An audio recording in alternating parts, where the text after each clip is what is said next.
Hello, everybody. Welcome to the stream.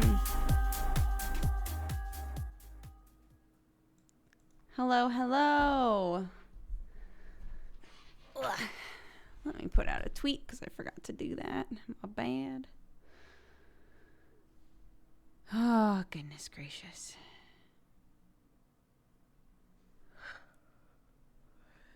Saturday morning. DOOGER. Twitch.tv/Dexbonus. Boom. Great.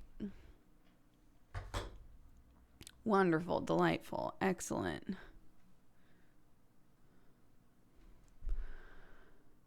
Hi, guys. It's a little dark. Just a little bit. Leader of the chicken gang. Welcome to the chicken gang. That's better. Hi, everybody. Happy Saturday. Hello, hello. I've had one of those days where it feels like, you know, when just like hiccups, but not normal hiccups, but like hiccups that you weren't expecting just keep happening. And you're just waiting for like a big shoe to drop, and it never happens. I feel like all day I've been waiting for the big shoe.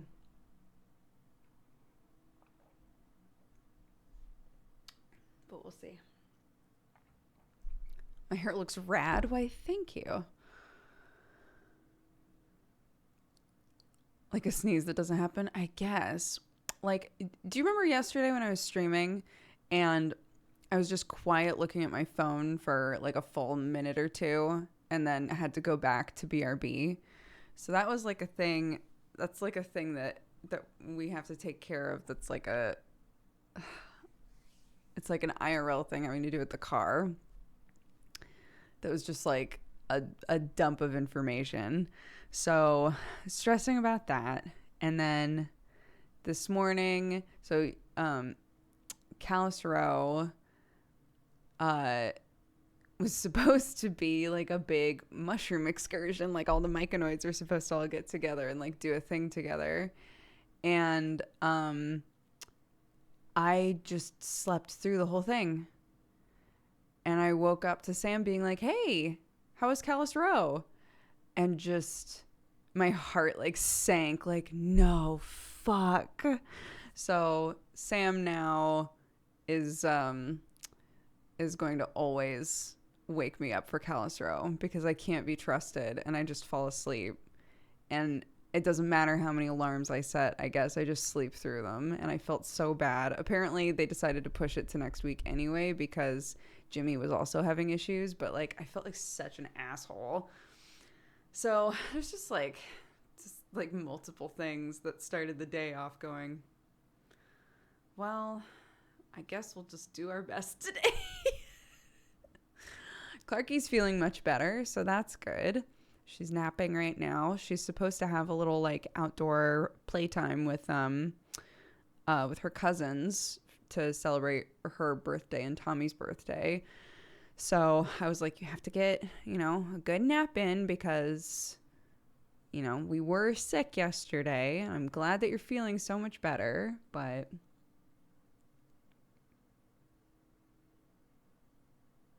if you need sleep, you need sleep. Right, but this is a me issue. This is like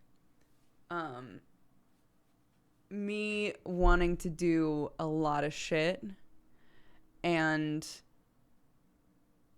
like I've said before, Callus Row is so fun, and it is by far the most inconvenient thing that I do because it happens from 2 to 6 a.m. and I get up in the morning with my kid. So on Friday nights, I have to just be like, well, I'm not getting any sleep. And sure, you could say like, well, sometimes you skip it because you need to sleep. But then that means that I'm not a reliable person in Callus Row, right? And so it just bums me out, I guess.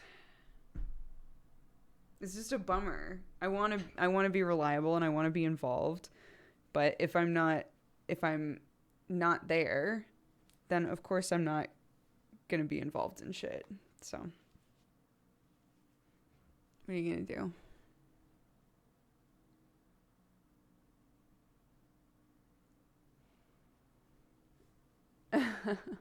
Well, Sundays are supposed to be Manga Pod. But we've talked about moving Manga Pod as well because it's bad timing for Moeka because Moeka does lots of late night voice recording stuff. So yeah, it's one per week. It's only Friday nights. I know, I just feel bad. I just feel like a shit.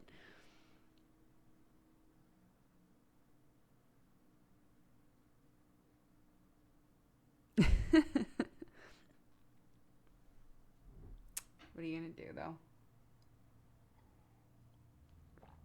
So,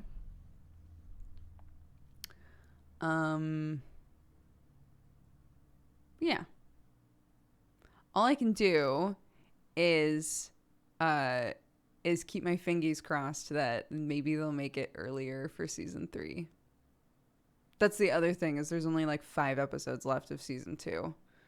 So I'm like, I don't want to miss any. I can't miss anymore.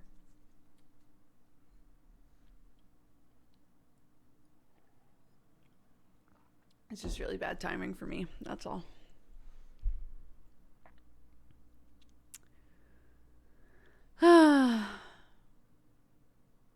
Anyway, how are you guys? Thanks for listening to me have a pity party for myself for a minute there.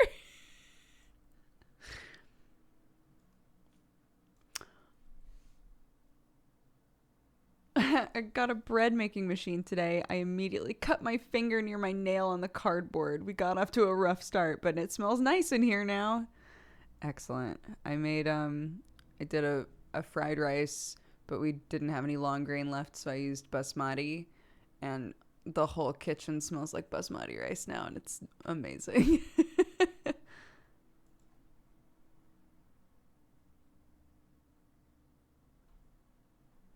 Yeah, Mrs. Hudson, Rosie Posey, and To Be Determined are all doing great.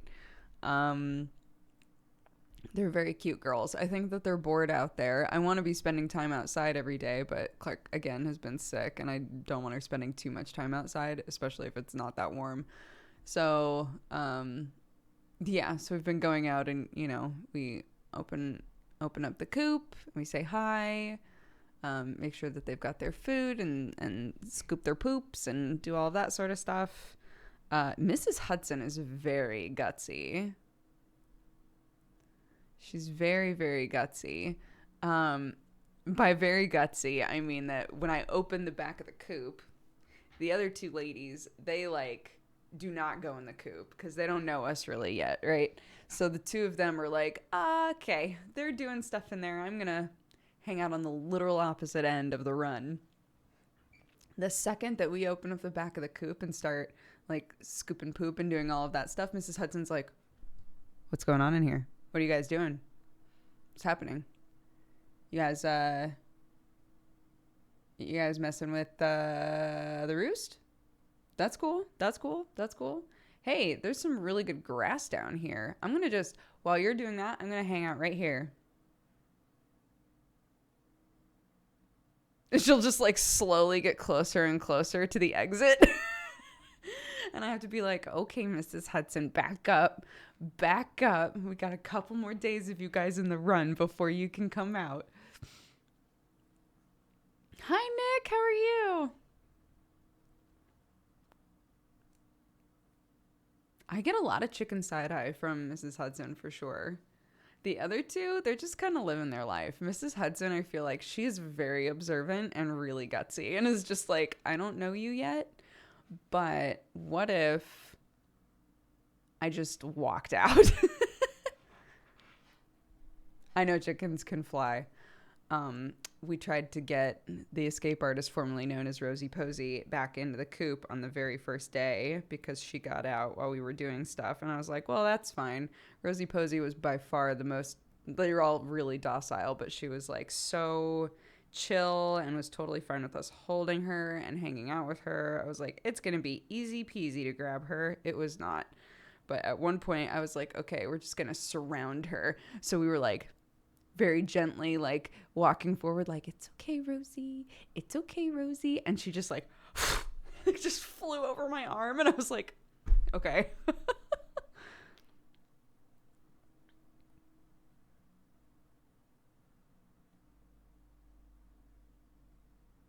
They are all at an age where they can lay eggs. But typically, like, the stress, much like with a human menstrual cycle, sometimes the stress of life can push whether or not you get an egg for a while. So since this is like new home, new place, etc., we have not gotten any eggs yet. I don't expect to get any eggs for a week or so. But yeah, they're all at an age where they can be. The lady that we got them from was like, yeah, you know, they're all, none of them are like fully grown, like fully grown. They'll probably be like at their biggest in quite a few months, but she was like, they'll definitely get fatter. I was like, wonderful. I would love a bunch of fat chickens. That sounds great.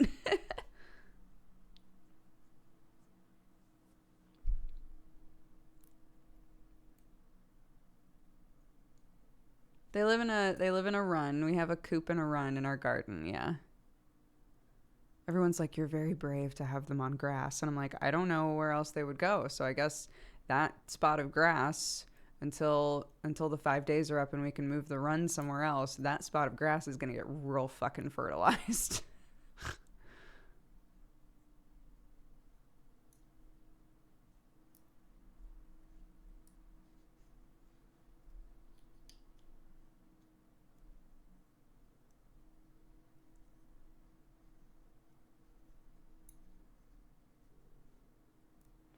Double yokers? Goddamn. Has Sam named his chicken yet? No, so currently we're just calling her to be determined. And I really hope that doesn't wind up being her actual name, but the chickens, you barely have to mow the lawn. They just munch on the grass. Yeah, well, ideally, you know, in the future, we'll be able to just be like, be free, ladies, and just open it up and let them out for a couple hours every day. And then there won't be such a concentration of poop in one spot. Welcome, you fine cat-loving, coffee-drinking burrito babe. Tony Spade, thank you so much for the gifted subs. I appreciate it. And Jack the Snack, thank you very much. Welcome to the Cat Gang. Thank you for the subscription. The spot that will in 1 month have the tallest grass known to man. Yeah, it'll go through a stage, right? It'll be like normal grass with poop all over it, and then it'll be like no grass there for a hot minute, and then it'll be the most lush grass that you've ever seen. I'm sad Sam doesn't like Pokemon Snap. We were talking about this the other day. Like, everything that Sam enjoys about Pokemon is not in Pokemon Snap. So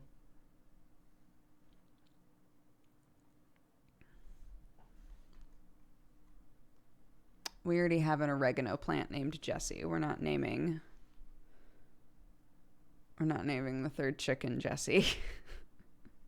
He's already represented in this garden.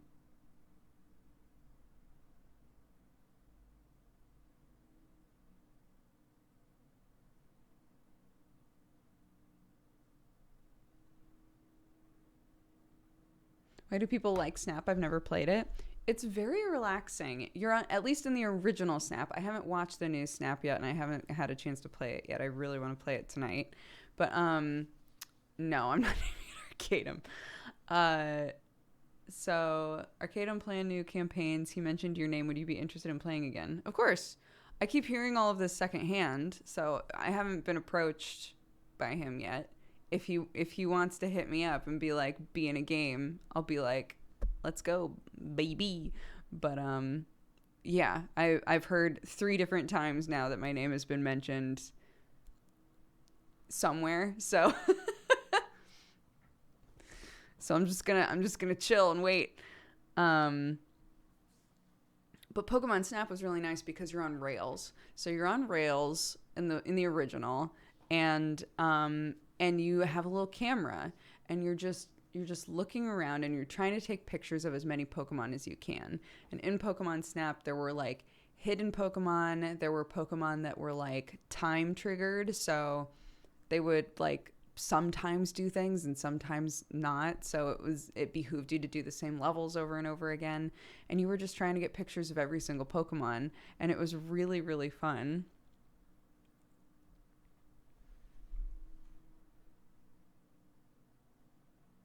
Oh, Jaws is great.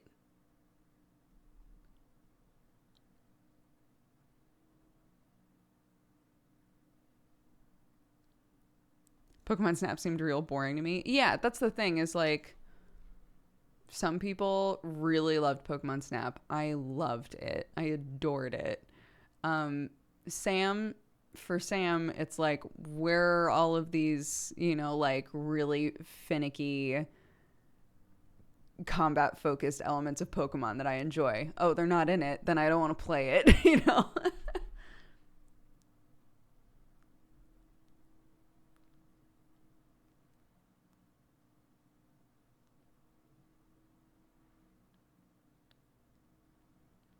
Because, Sam breeds like 3,000 of every Pokemon to find like the exact nature that he wants with the right stats, and then he does all of the battling and all of that shit. He loves that. None of that's in Pokemon Snap. That's not what that game is about. That's not what Snap is. So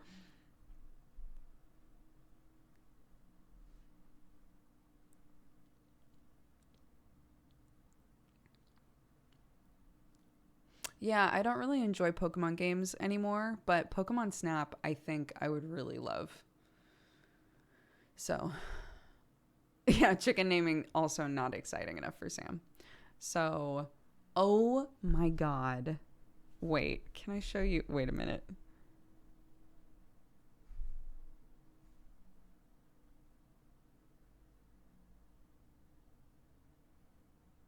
Where did I send it? Here. What are you eating? Ice cream. Ice cream. Play-Doh ice cream. Delicious. Do you love the chickens? Yeah. What's your chicken's name? Rosie Posey. Rosie Posey. What's my chicken's name? Do you remember? What did you call your chicken? Mrs. Hudson, right? Yeah. What should Daddy call his? Because he still hasn't named it. Chicken burger. Chicken burger? So fucked up.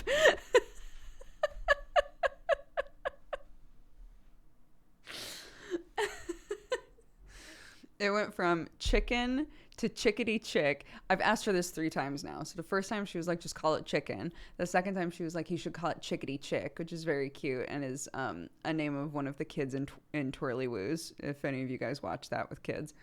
Or just by yourself. I'm not judging. It's a cute show. So chickadee chick is one of them. And then then today, chicken burger. It's like, well, I mean, chicken, chickadee chicken, chicken burger. There's something for everyone there,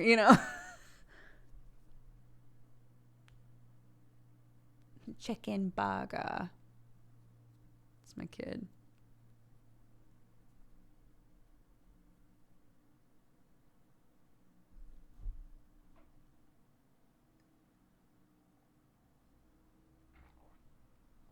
As Clark put together that chicken the food is chicken the animal. She's starting to figure it out because we talk about the cats a lot. She knows what a carnivore is. She knows that a carnivore eats meat. But, like, she keeps trying to offer food to the cats. And then I'll be like, oh, honey, that's not meat. And so she's starting to figure out which things are meat. Clark doesn't like meat, really. Clark barely ever eats meat. So most of the things that she has are vegetables, which some vegetables are fine for cats, but not all of them, obviously. So, yeah, so we were talking, and then she was like, Mommy, what is meat? And I was like, kind of trying to explain, and I think she was still kind of confused, but obviously I'm not going to lie to her, so she does know what a carnivore is, yeah. She knows what a carnivore is, and she knows what an omnivore is. Not a herbivore, though, because we don't really talk about creatures being herbivores, but she asked if we were carnivores, and I was like, well, do you eat a lot of meat? And she was like, no. And I was like, can you eat meat? And she was like, yes.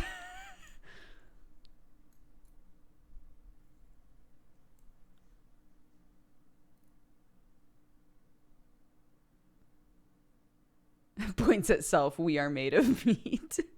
Thank you for the recommendation of botanical curses and potions last week. Poisons. I bought it for my wife as a gift. It arrived already and it's gorgeous. I know she'll love it. Yes. It's a beautiful book.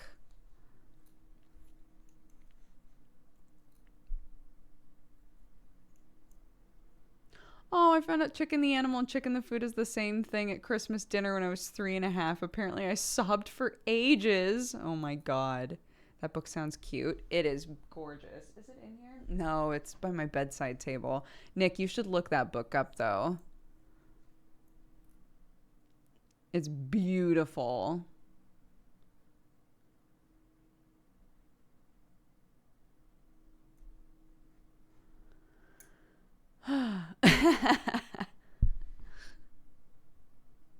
First time watching the stream in a while. Australian times are terrible. I was literally just talking about how difficult time zones are at the start of the stream because I missed Callus Row again, and I feel like such a heel. I feel like such an asshole. Big old dickhead. And I was like, it's just the time is hard. It's very difficult.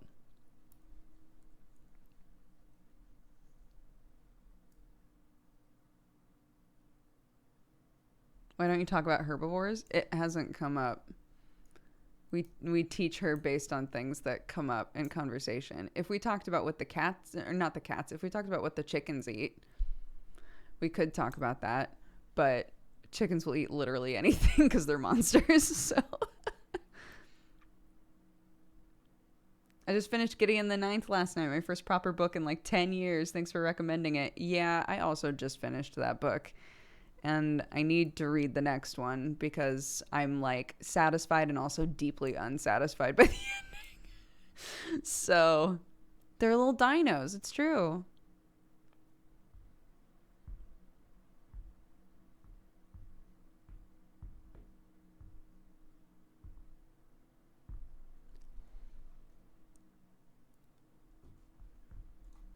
Poisons, right? Not potions. Yeah, Botanical Curses and Poisons, The Shadow Lives of Plants by Fez Inkwright.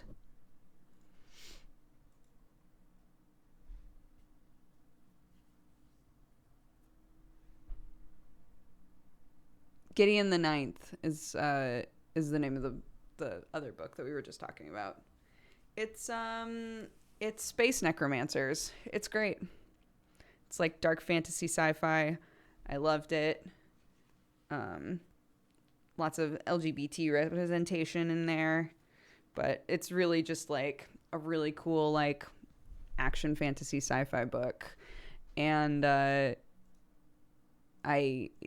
need the next one because I was so mad. I've seen so much fan art of Gideon the Ninth, so that's why I read the book, because I was like, why the fuck? I've never seen, aside from like Harry Potter, I've never seen so much fan art from so many artists that I follow that's literally just a book series Like, it's not a show. It's just a series of books. So I was like, what the fuck? I guess it's really good. And I was talking with Jaws about it. And I was like, okay, fine. I know so many artists that are obsessed with these books. Fine. I'll read them. And the first one was great. It's really, really good. I haven't read the second one. I know it's a little divisive. I know the second one is a little bit divisive, so I'm really curious. I'm so curious about it. But the first one, I think I'm frustrated because the first one ended the way I thought it was going to end.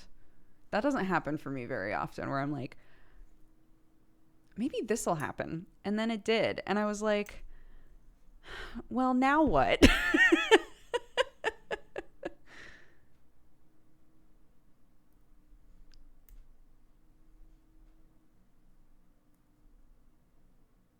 Divisive, not devices.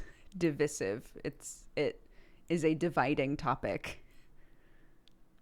The opinions are divided on the book.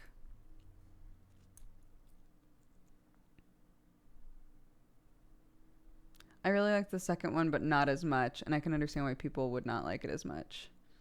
The book my book now is Guardian, so I'm hopping in on that. That's the book by one of my best friends, Erin.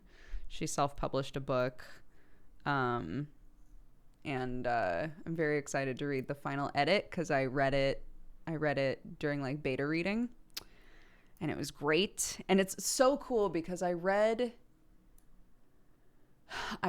this book a few times now, and it has changed so much, and her writing has improved so much with every edit, and I told her so.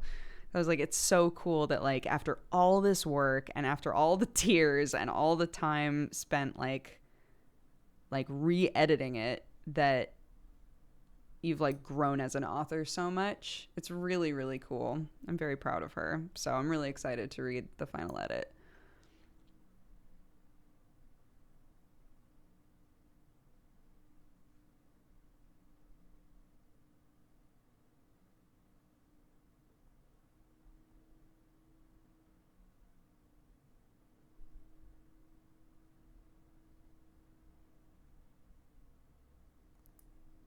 Do you read manga at all? I read a lot. I'm on a podcast actually called Manga Pod.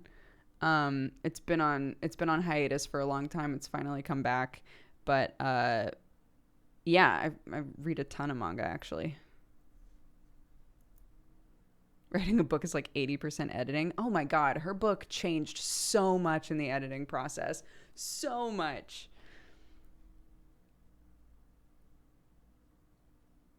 Both of those are great. Komi-san's great. Spy X Family is great. I've been just like leaving Spy X Family alone because I enjoyed it so much, and reading it weekly was making me upset because I hated waiting around for it. So I've just left it alone now so that I'll have a thick amount to read. Uzumaki is one of my favorite. Uzumaki is really fucked up, but it's one of my favorite mangas.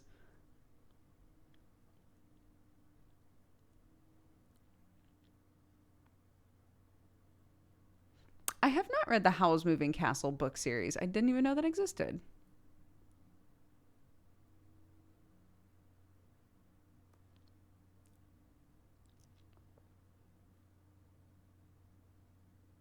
I mean, yeah, if you're gonna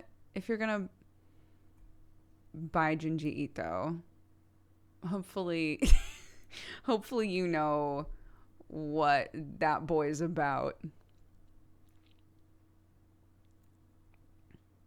Oh, Arnar, you gotta finish season 2 of Mob. It's so good. I haven't kept up with the manga of Jujutsu Kaisen, so I don't know. Is it like, was there like a big art shift, or? I guess, don't spoil me. I guess, never mind. I don't want to know. He's a nice, happy-looking man. Clearly, it'll be wholesome. I watched that video. What was it on? Was it Funimation? Or there was a video of Junji Ito that I think Avi actually posted either in our Discord or in the MangaPod Discord, but it's literally them like showing him like internet cryptids and him being like, oh, because Junji Ito is just like such a jovial, like sweet little old man. So he's just sitting there like, oh yeah, I can see like this one provides a certain amount of terror for me. Just like really conversational about it. It's so funny. It's very cute. I love him. What a sweetheart. Well, I don't know what the fuck's going on with my hair right now, so whatever.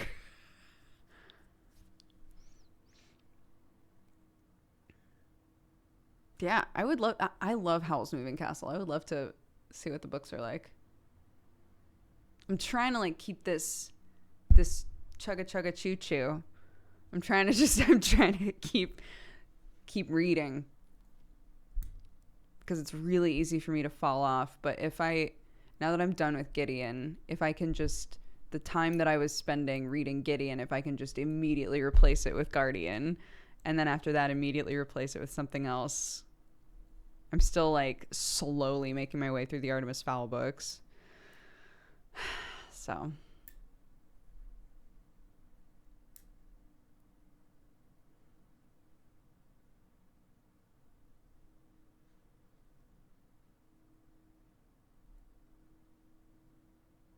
I read before I go to bed and it's nice. Yeah, that's when I was reading Gideon.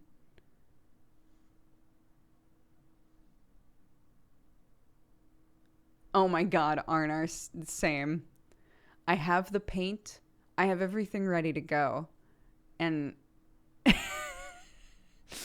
weather is not cooperating.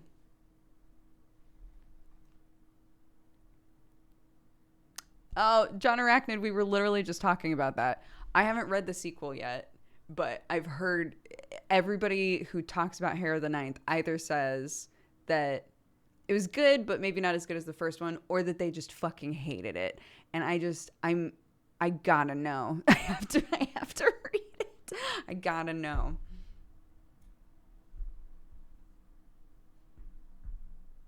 Where I'm gonna fall.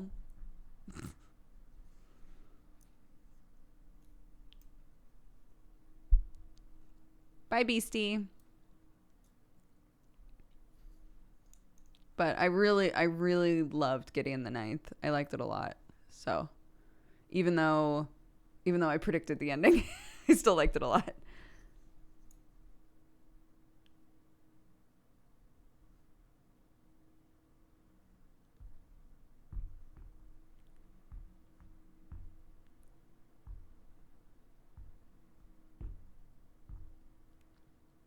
Call me when you want. Call me when you need. One of the YouTube channels that does like covers of modern songs as though you're in the medieval times did Montero. And I was listening to it last night. It's really good. Wait, it's really good.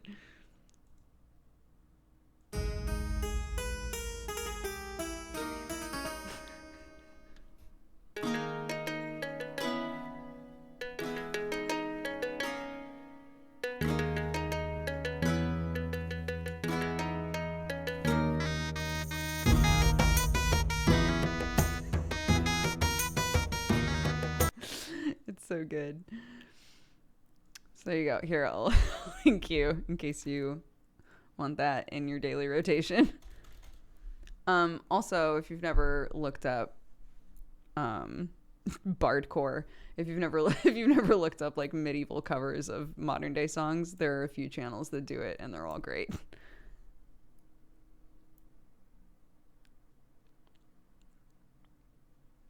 I've never played a bard, but I've always thought to myself, if I did, I would just like grab a bunch of songs from one of those channels and be like, these are the songs that my bard plays.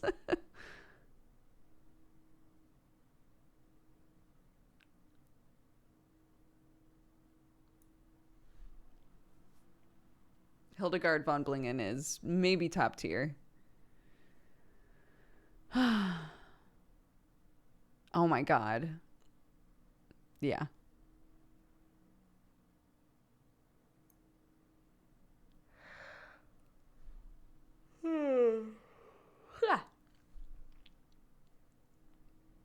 do a tomato with all his instruments. No, that wouldn't be the plan.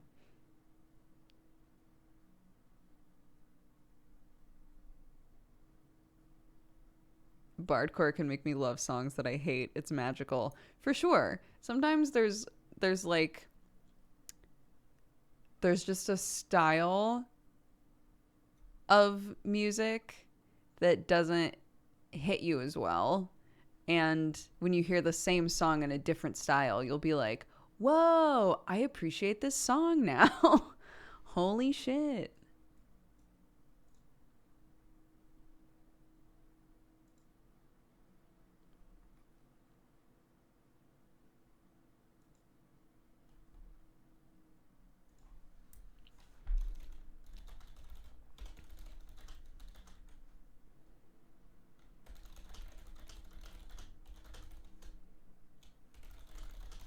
One sec.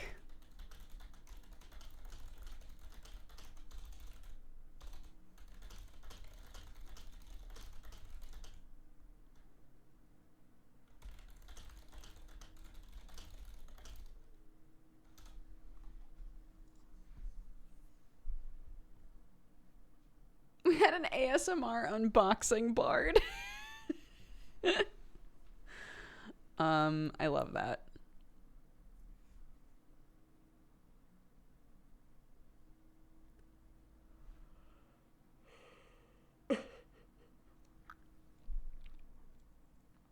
Wait, that's so funny. Did they just like whisper their bardic inspirations?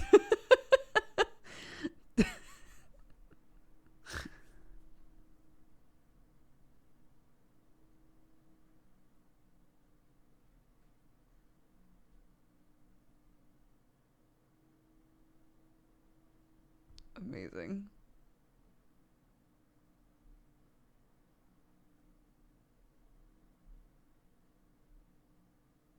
Fighting was like punching grapefruits. Amazing.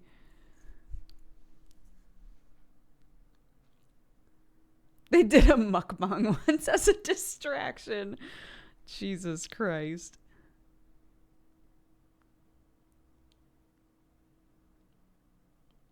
Gamers, we get it. You vape. There was, if it's fine if you don't watch Misdemeanor, but you should really watch the beginning of the last Misdemeanor episode.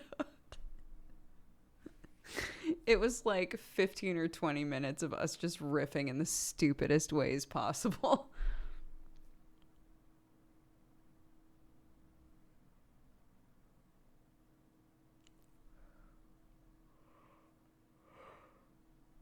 I feel like that was a good episode. Man, Joe... No spoilers beyond the fact that Joe has joined the group, but like Joe has been like a real boon to the group.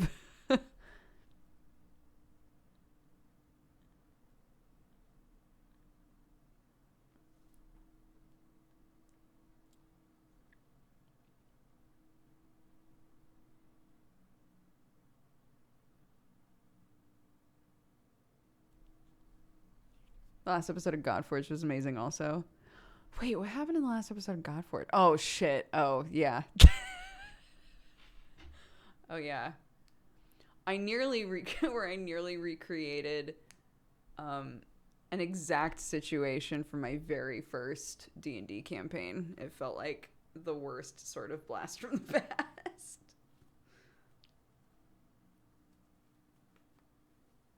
Now you can do !D&D and find the 2 D&D shows that I'm currently in.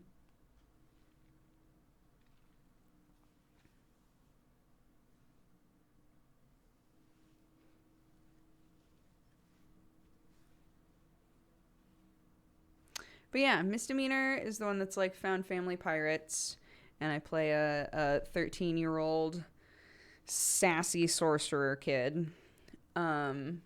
And it's very fun. His name is Alis. And then Godforged, I play a Lago, which are like rabbit folk before rabbit folk became canonical. She's a Lago rogue.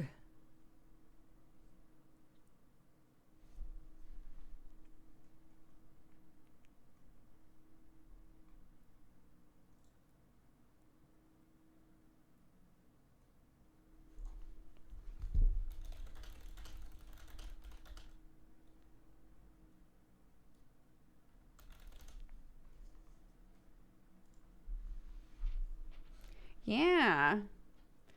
Fabia. She's by far the most chaotic character I've played in a while, and I love it. It's so nice. I keep like choosing really like restrained kind of stoic characters, it feels like, the last couple of games. Like Zach was like that. Alis is a little bit like that. Alis has much more of a temper than Zach did. So there's that. But like for just like fun loving, chaotic, ridiculous shit, Fabia's my girl right now, and it's wonderful.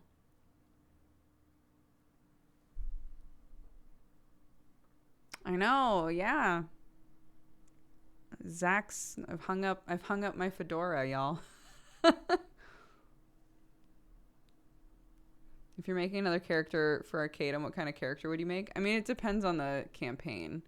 So this is why I'm saying that, like, I keep getting secondhand information, but I don't know. I don't know, like, if any of it is, like, a solidified idea or not. But one person was like, oh, Arcadum's talking about doing a Valkyrie game, which if you watched the previous Verum shows, you know, there was lots of stuff about Valkyries and Zeus and all of that. It's talking about doing a Valkyrie game. So if I was in that, it would be very different from if I was just in a game where it was like, I don't know, do whatever.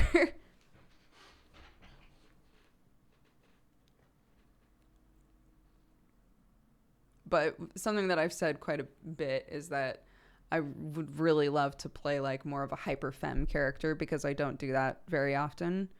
And it's been a long time since I've attempted that.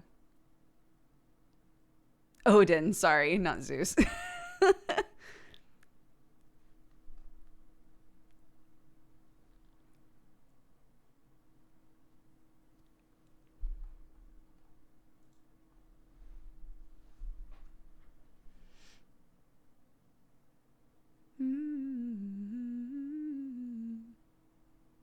Yeah, I still haven't watched any of the new games.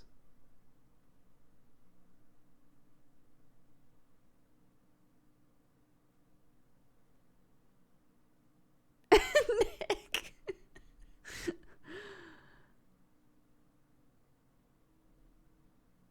Do you have tips on how to RP a character as not just yourself? So like, for me, it has a lot to do with motivations and flaws.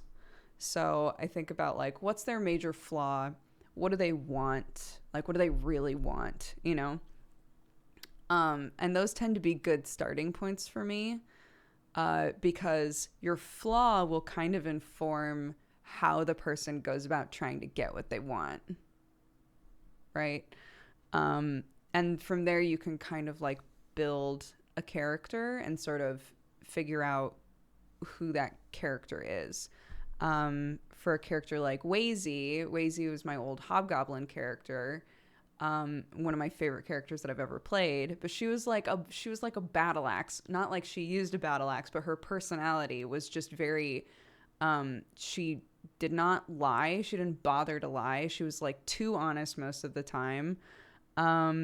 And didn't really know how to spare anybody's feelings about anything. But like that sort of informed, that was like the sort of flaw that I was going with. And that sort of informed the way that she was going about trying to get what she wanted, which was like straightforward, face first, right? Like no bullshit. And from there I could kind of build a character and sort of inform like how she would behave in other ways. And I would say that like a lot of times characters that you play are going to start off really one-dimensional.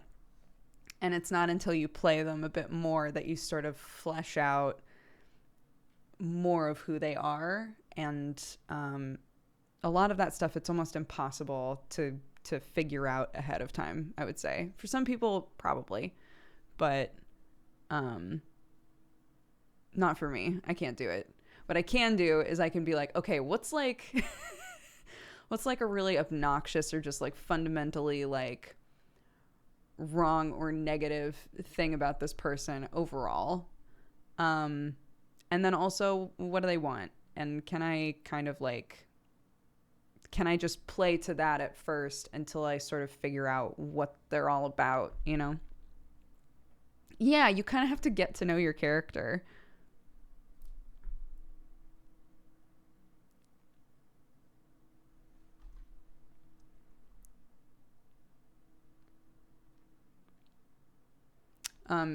Eugene, my slime character, he wanted to be rich and he wanted to be important, but he was also attached to that. He was very greedy and a coward, right? And so like the way that he went about trying to get these things to become important and to get money and to have notoriety is by being kind of a slime ball as a character, right? Like he didn't want to like, he wasn't like a leader and he knew that, but he knew that he could be kind of a con man, right? So again, that was like a situation in which it was like, what does he want? But also like what are going to be the things that hold him back in some ways?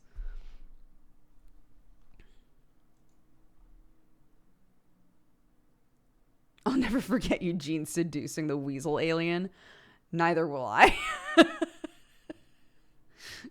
She painted with his slime, dude. It was wild.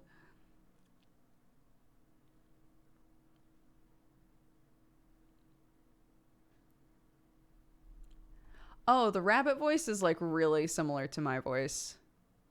She just kind of talks like this.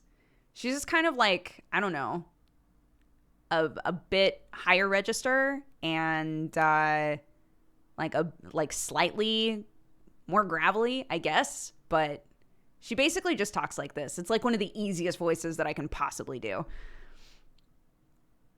It's more affecting like intonation and stuff.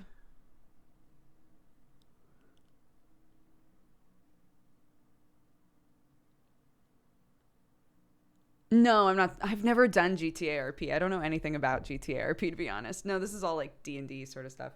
TTRPG stuff. Dodger, but add a little spice. Yeah, it's like the voice that I do for Aravi in Monster Prom. So here's me and here's Aravi, and Fabi is like here. like kind of in the middle.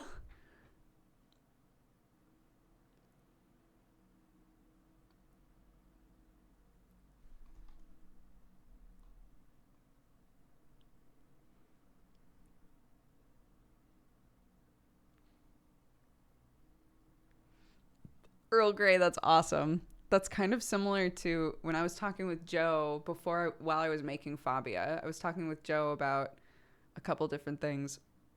And you love that. You love that sort of moment where you're talking with the DM and they're like, wait, actually, that would work so well because of X, Y, and Z. And you're like, yes.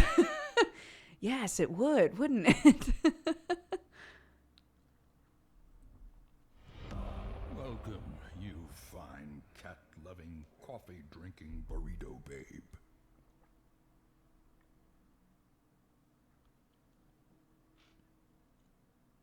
I have thought about doing it before. It just seems wacky.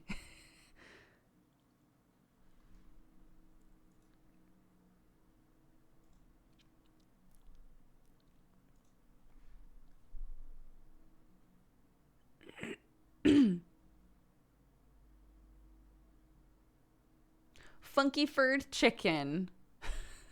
I don't know if that's the way that it's supposed to be said, but thank you very much. Welcome to the Cat Gang. Appreciate the subscription.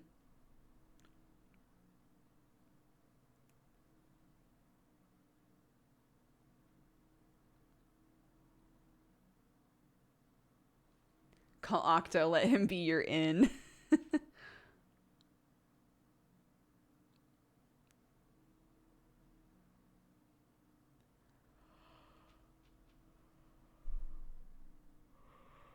Yeah.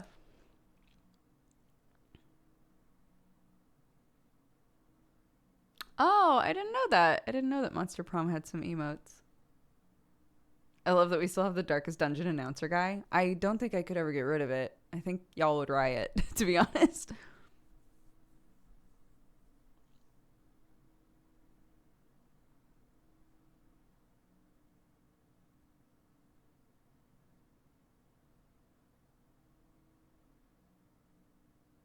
How accessible is misdemeanor? Can you jump in, or would I be confused about what's going on? I think you would be kind of confused, but we're just a bunch of simple pirates.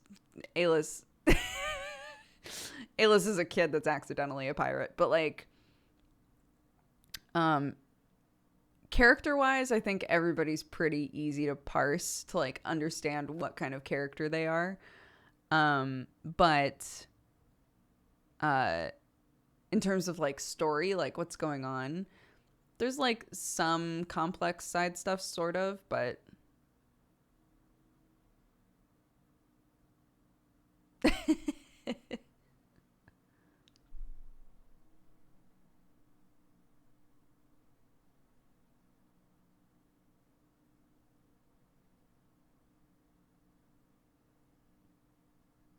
yeah, I don't know if that's helpful, but yeah, Sam already does GTA RP. He's he has a um what is his character's name? Handsome Jack or something stupid, but he's a cop.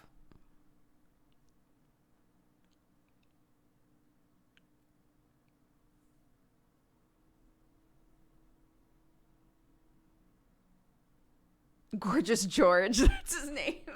Thank you. Gorgeous George.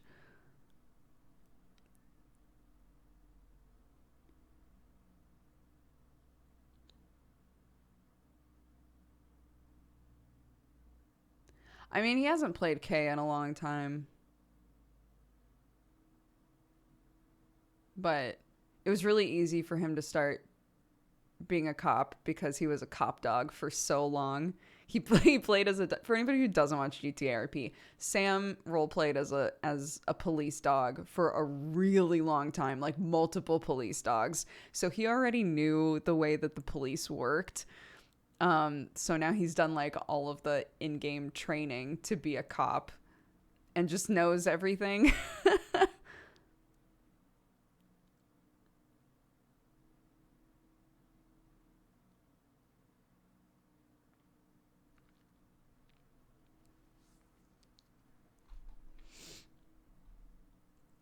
Does the dog speak human language? There was a bit, if I recall correctly, there was a bit where like another person was RPing as a dog and they would like talk to each other, but they can't talk to other people. Oh wait, there was also a bit where he would talk to there was one police officer that he would talk to, and the police officer would be like, "That fucking dog just talked to me," and everyone was like, you need to get some sleep, dude."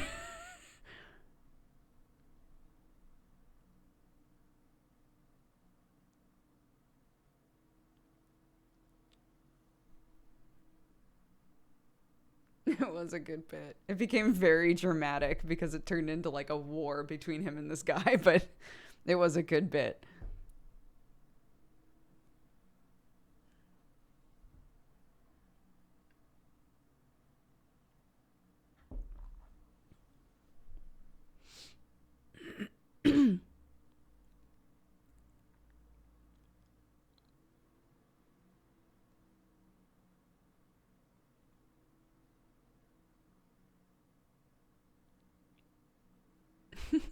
Okay, one sec, really quick. I'm just gonna go make sure that Sam's awake.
Hello.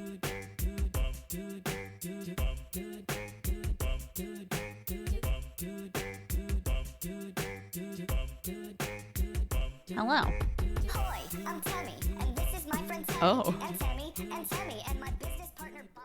I've got to say. That is a good song, though. We'll restart that. We'll restart that for later. Tammy, and my business partner, Bob. I don't have channel points open. What the fuck's going on over here? In the world of channel points. Oh my god, we have so many ads. Wait, we'll have to wait a couple of minutes to do the ads.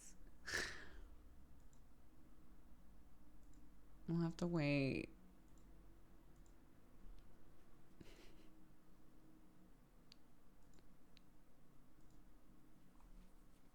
Okay. Good night, Henry. So many ads. Yeah, here. I'll set the timer so that I know when we hit the time to do ads.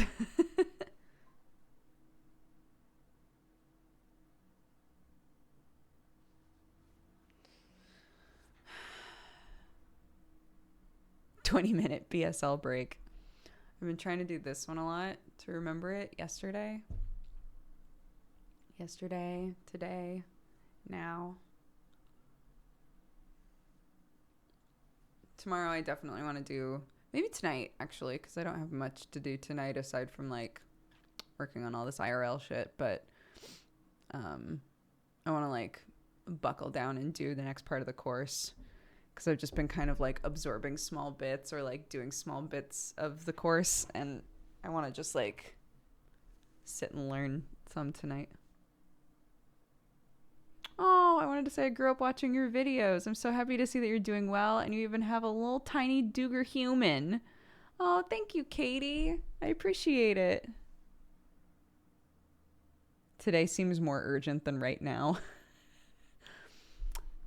Now or today.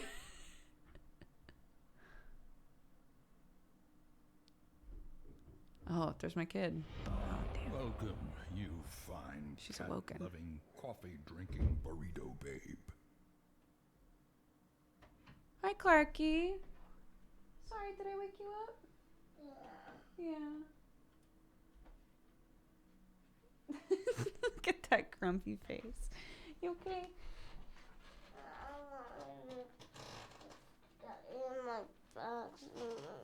I know, but I needed to work, didn't I? Yeah.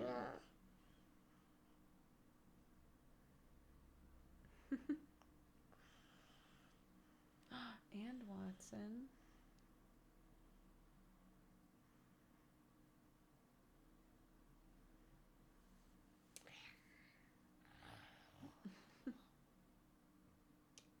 My darling girl.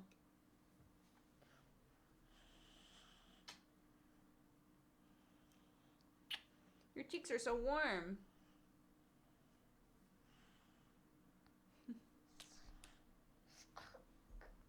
What are you doing?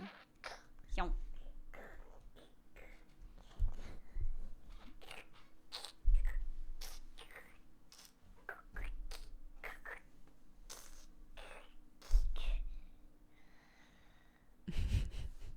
Pink cheeks. Pink cheeks. You do have pink cheeks.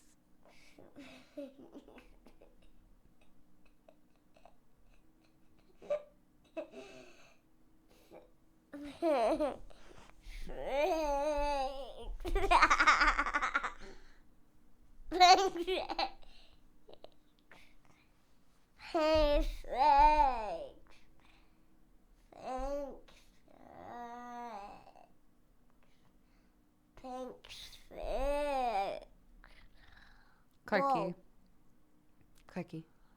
What's your daddy name is chicken?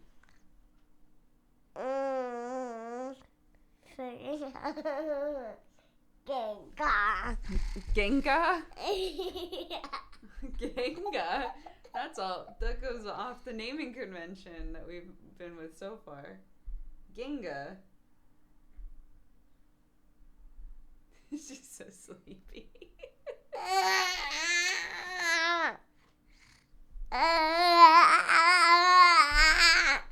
Cookie, I gotta work a little bit more. Do you want to take my phone and Daddy can help you get YouTube on it? Yeah. And you can watch something with him for a little bit. Okay. I think Daddy's gonna take a shower and stuff as well. So.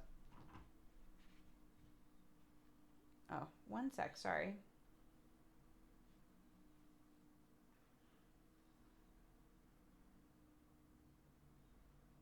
I want it. Hold on. I'm sorry.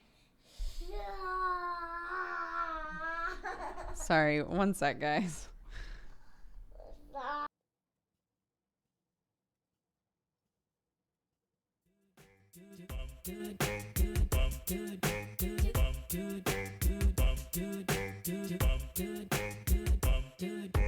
Hoi, I'm Tammy, and this is my friend Tammy, and Tammy, and Tammy, and my business partner Bob. I've got a safe for Kool-Aid, so I shouldn't take your items, but if you've got some glasses, my reaction is I'm gonna buy them.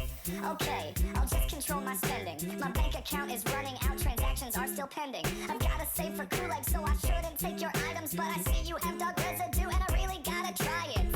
I love collecting junk from humans. It's tough to be responsible. Such a cute, I can't compute the human. School's cool, but maybe optional. I drink coffee to procrastinate efficiently, ignoring deadlines like I've got time to be leisurely. I'll maybe finish something probably eventually, but if you've got some nice cream, I'll pay any price. Instant noodles, hot dogs, spider cider, I'm your buyer. Dog salad, koi knife, cowboy hat, I need that. Used bandage, pumpkin rings, gimme everything. Bicycle, cinnamon bunny, just shut up and take my money. I love collecting junk from humans. It's tough to be responsible. Such a cute, I can't compete. Okay, the human. sorry. School's cool, but maybe See? I knew you would get to hear optional. this song. I'm lucky that I'm impressed by your That song is called Collecting Junk with Temmie. It's a Ben Briggs song, if anybody's curious. I just told you. I just told you the song, you goofballs.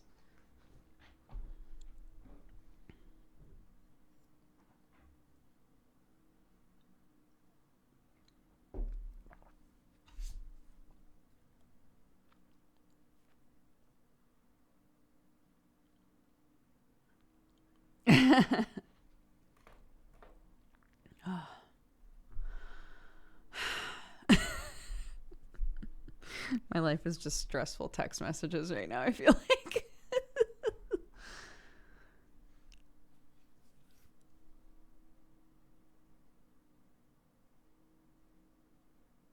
It's fine. It's all fine. I'm just going to end a couple minutes early tonight, I think. Today.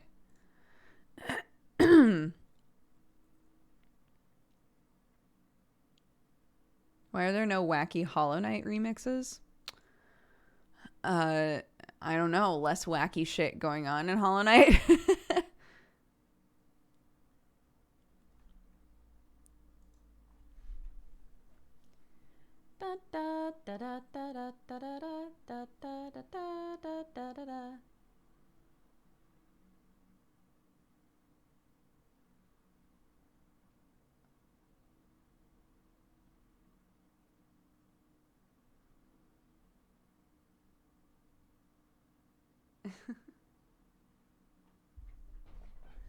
Yeah, it's a very serious, sort of somber game most of the time, Hollow Knight.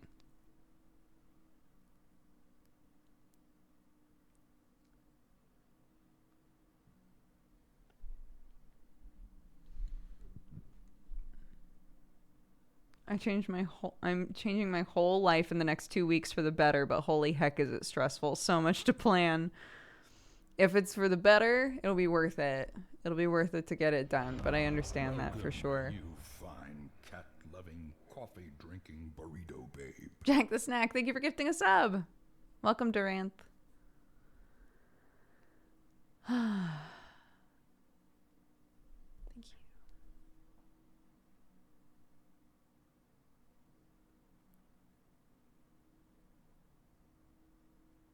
Fortunately, 2 of my mushroom bros have hit me up and said that it's fine that I wasn't there yesterday.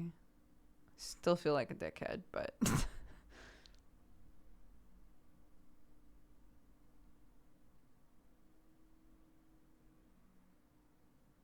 I remember the simpler time. My daughter liked silly Undertale song, but now it's all about the Undertale AUs. She's so deep, it's all OCs now. Dude, Undertale stuff gets wild.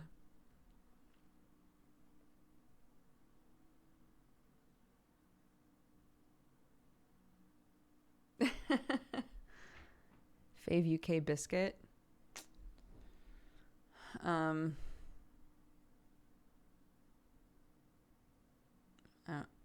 don't know.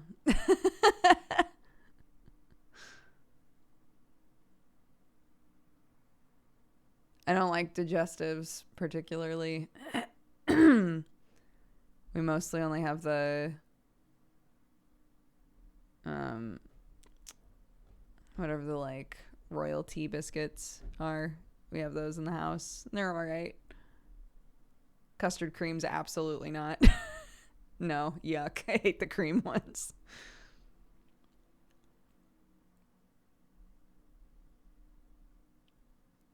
Yeah, rich tea biscuits.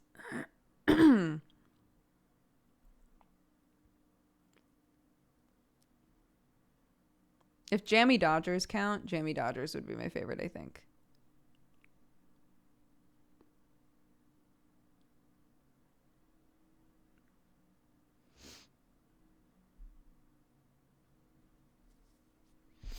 But really, if you can just give me like an oatmeal raisin cookie, I'm good. But those are not a UK biscuit. You can get them here, but, you know. What was it like when you first went to a supermarket? I don't remember because it was years and years and years ago. But going to supermarkets now, it doesn't make me as sad as it used to. But when we first moved here, it was one of the things that made me really upset to go to the store. Yeah. Because everything's different. You know, food is such a comfort, and you go looking for specific foods and they all taste different or they look different or whatever.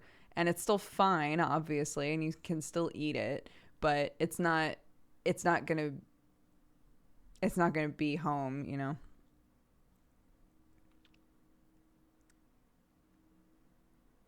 But it's fine now. I'm used to all of it now. I would say Sainsbury's are about the same size as like a normal American grocery store.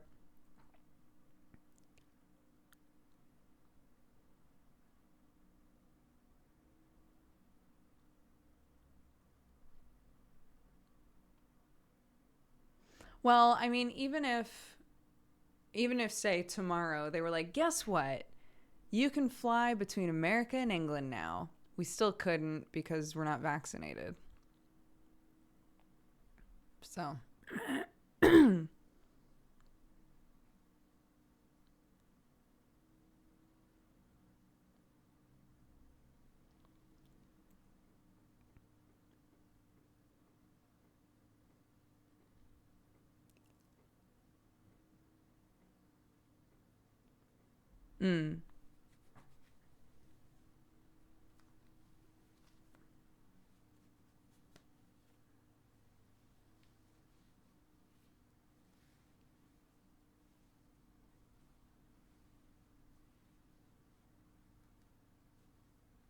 I'm so happy for you. Any of you guys who are getting your jabs done.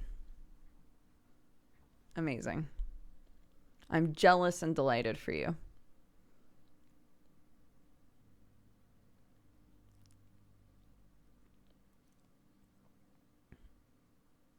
I want that good juice. Happy for everyone and also jealous and Canadian.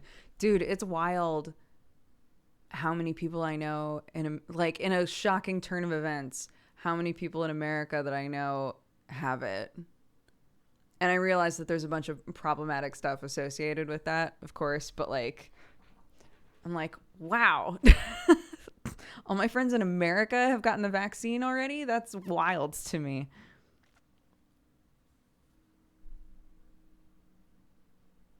Anyway.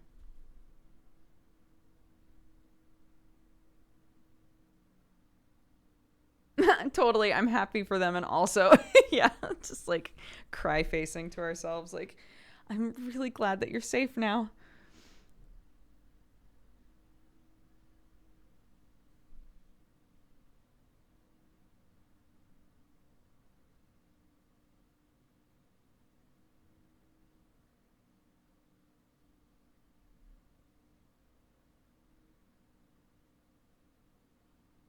I mean, the rollout is different in each country. Again, I don't want to like get into this too deep, but there's also all kinds of issues with like patents around certain vaccines, and like some countries literally not having access to how to make the vaccine or get it, and all kinds of shit like that. It really depends on where you live and like what's going on that way. So I'm delighted that so many people I care about are getting the vaccine.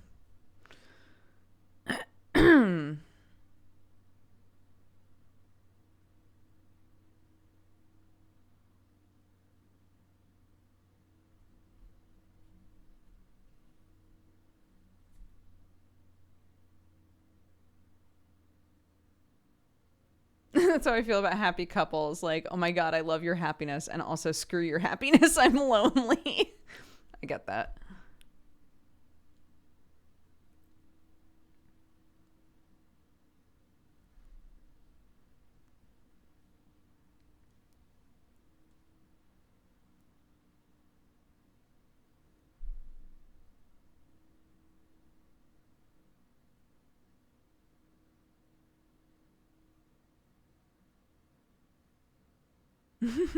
Yeah.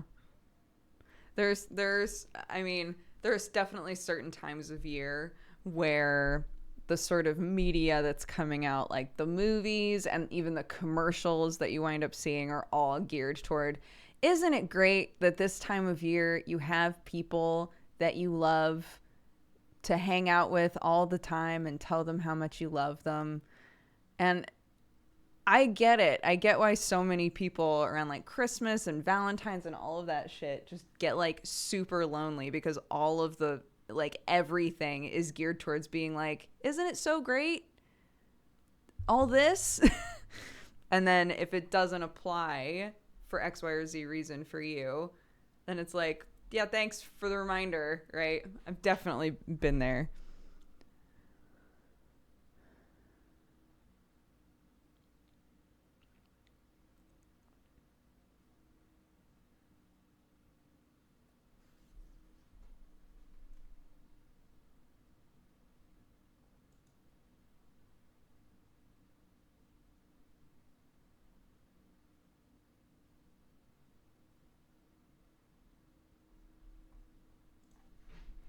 That's how I feel whenever I see someone with a PS5.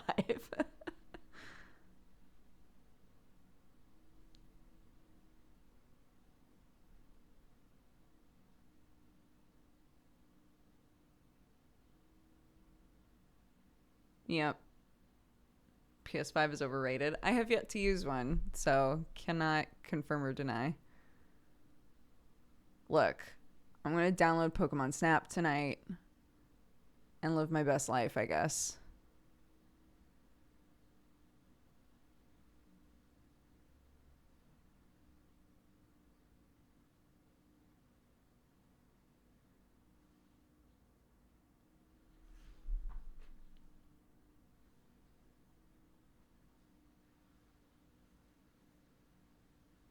For sure. The most important relationship you're ever going to have in your life is with yourself, etc., etc. There's nothing wrong with being on your own on purpose, and there's also nothing wrong with being on your own when it's not on purpose. That's just life. But for those of you who are hoping to find someone or multiple people or whatever, you know, obviously I'm hoping that comes around for you. And I'm sure it will. But for now, we don't want them adverts.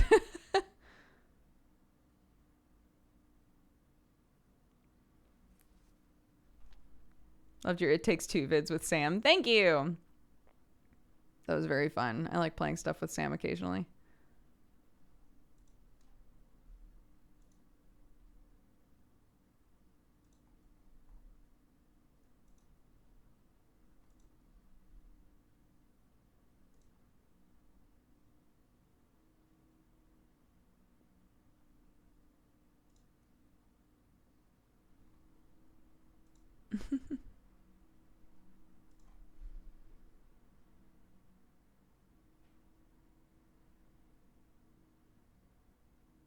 We see Demon Soulmates. We did talk about doing that, yeah.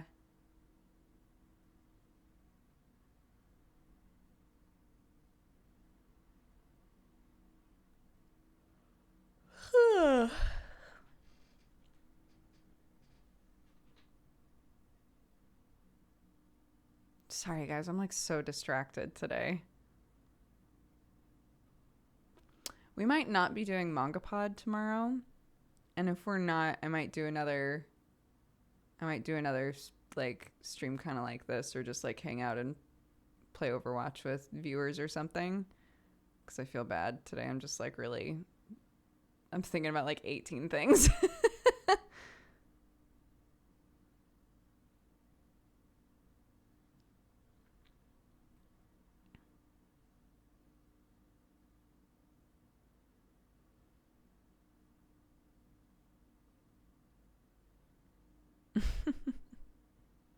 Sometimes it be like that.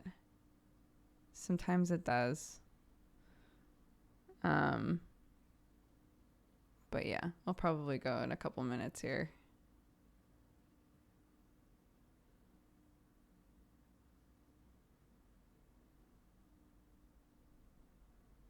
Things just keep happening all the time, right? Like, what's up with that?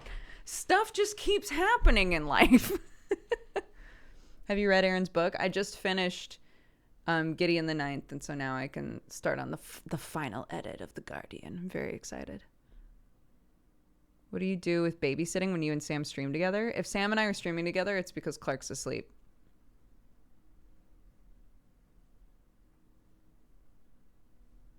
So.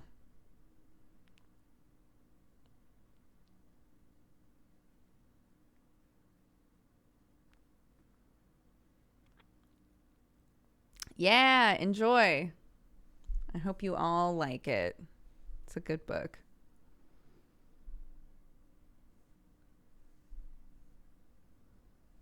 You're going to read the Gideon sequel after? Probably. I definitely want to read it. I'm so curious.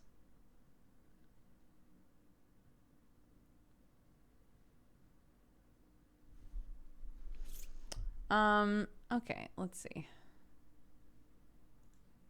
Oh, we did have a Valentine. Anime Hero said, "Happy Saturday, Dodger and chat. I wanted to wish you all a lovely weekend.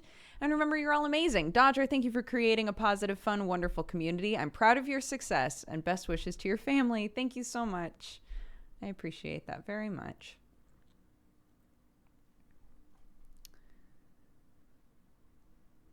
The Guardian by renowned author Aaron Lee. That's the one.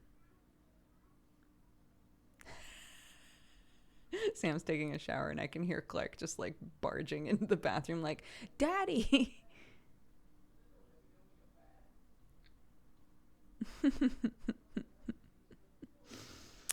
Arselbo, thank you for the 68 months. Remixed Beats for the 25. Dorlugas for the 49. Chaotic Connie for the 10. Frake Mall for the 38. Earl Grey for the 4. Cookie for the 45. Leo Danica for the 47. Avi for the 68. Firefly for the 5. Early Winter for the 41. Tony Spade for the gifted subs. Jack the Snack for subscribing. Again, welcome to the Cat Gang.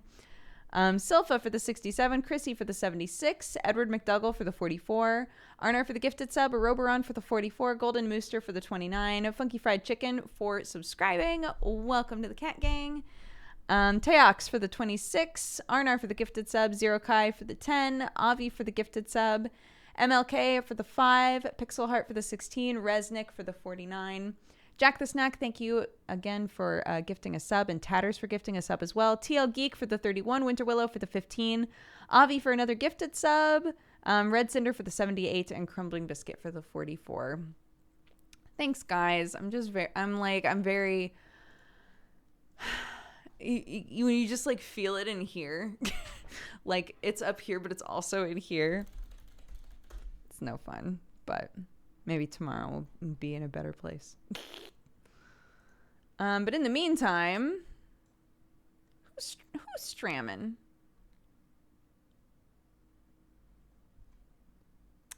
Jossum is streaming. We were just talking about them. Go say hi to Jaws. Thank you. I'll give the points back for the ads and stuff. But you guys are great. I appreciate you very much. Maybe I'll see you tomorrow. But otherwise, take care. And that's it. Bye-bye, guys.